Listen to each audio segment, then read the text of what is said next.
ብሔራዊ ምርጫ ቦርድ አስፈላጊው ዝግጅት አጠናቆ የምርጫውንም ደግሞ ጊዜ ሰሌዳ አውጥቶ በቂ የሚባል ስራ የተሰራ ይገኛል። ዘንድሮ ደግሞ በአዋጅ ማሻሻያ አድርገን የዲጂታል ቴክኖሎጂ ተጠቅመው ስራቸውን መምራት እንዲችሉ የሚያስችል ሁኔታ ተፈጥሯል። የመንግስት ለምርጫ ቦርድ አስፈላጊውን አስቻይ ሁኔታ ፈጥሯል ለማለት እንችላለን።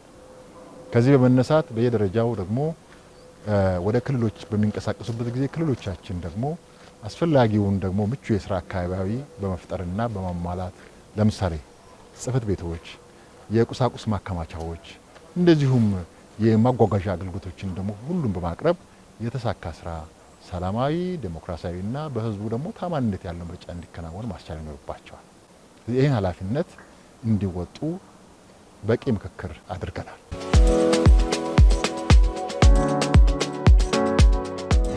የኢትዮጵያ ሀገራዊ ምክክር ኮሚሽን እንግዲህ በአዋጁ በተሰጠው ስልጣን መሰረት ባለፈው 3 አመት ከዛም ደግሞ 3 አመት 1 አመት ተራዝሞ በጣም ስኬታማ የሆኑ ስራዎችን አከናውኗል ብለን መውሰድ እንችላለን። ምክንያቱም በሀገራችን ክልሎች በ11ዱም ክልሎች በሁለት ከተማ አስተዳደሮች እንዲሁም ትውልድ ኢትዮጵያውያን ለማግኘት ከሀገር ውጭም ተጓጉዘው ሰፋፊ የምክክር መድረኮችን አዘጋጅተዋል።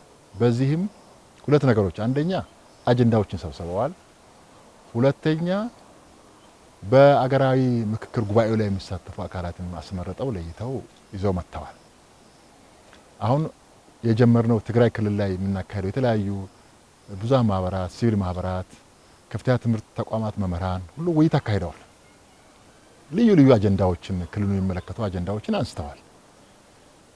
በብቃትም ተነስተዋል ብዬ አስባለሁ።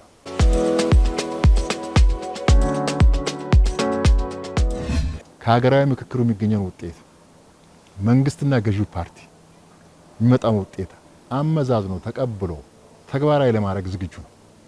ምክንያቱም ህዝቡ የወሰነው ውሳኔ ከሆነ ህዝብን የሚመራ መንግስት የህዝብን ውሳኔ አክብሮ ስራውን ያከናውናል ማለት ነው። ህገ መንግስት ማሻሻያ የሚፈልጉ ጉዳዮች ካሉ ስርዓቱን ጠብቀን ህገ መንግስት ማሻሻያ እንዲካሄድ ማድረግ፣ ሌሎች ህጎችና አሰራሮችን መቀየር ያለብን ነገርም ካለ እሱን ደግሞ በዛ መልኩ በማየት ተግባራዊ ማድረግ ይኖርብናል። ስለዚህ አንዱ ውጤታማ ስራ አድርጌ የሚወስደው የሀገራዊ ምክክር ኮሚሽኑ በተሳካ ሁኔታ ሁሉም ማህበረሰቦች መሳተፍ የቻሉበት ለሀገራቸው የሚያስቡትን መስተካከል አለበት የሚሉትን ነገሮች ሁሉ ያዋጡበት ያገባኛል ያሉበት በአይነቱ የመጀመሪያ የሆነ ሀገራዊ ምክክር ሂደት ነው የተከናወነው።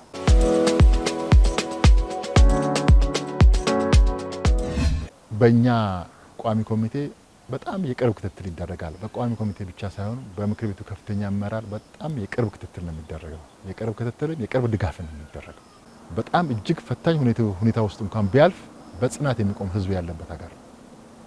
ህዝቡ በጣም የመንግስት አስተዳደርን አገር ማለት ምን ማለት እንደሆነ፣ ሌላው ኢትዮጵያዊ ለሱ ምን ማለት እንደሆነ፣ አንዱ ብሔር ለሌላው ብሔር ተገን ሆኖ አብሮ ቆሞ ሲቸገር አብሮ ተቸግሮ አብሮ ሰርቶ አብሮ በልጽጎ መኖር የሚፈልግ ነው። ትልቅ አቅም ያለው ሀገር፣ ትልቅ ሀብትም ያለው ሀገር።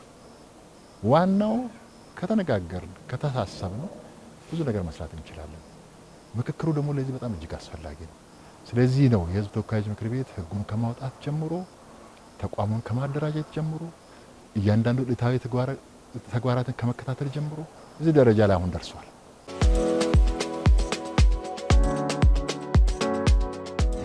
የተለያዩ የፖለቲካ ኃይሎች ጥያቄያቸውን አቅርበዋል። በጽሁፍም አደራጅተው በሰነድ መልኩም አቅርበዋል።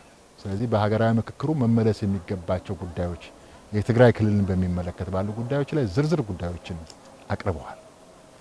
አሁን ትግራይ ክልል ላይ ቢሆንም የቀረን ነገር አጠቃላይ አጀንዳውን ሰብሰብ አድርጎ ዋናዎቹ አጀንዳዎቹ ከነዚህ አካላት ሁሉ የተነሱትና እንዲሁም ከህዝብ ሊነሱ የሚችሉት ምንድን ናቸው ብለን እነሱን ቅርጽ ማስያዝ ነው። ሁለተኛው ደግሞ በሀገራዊ ምክክሩ ላይ ዋናው መድረክ ላይ የሚሳተፉ አካላት የመለየ ስራ።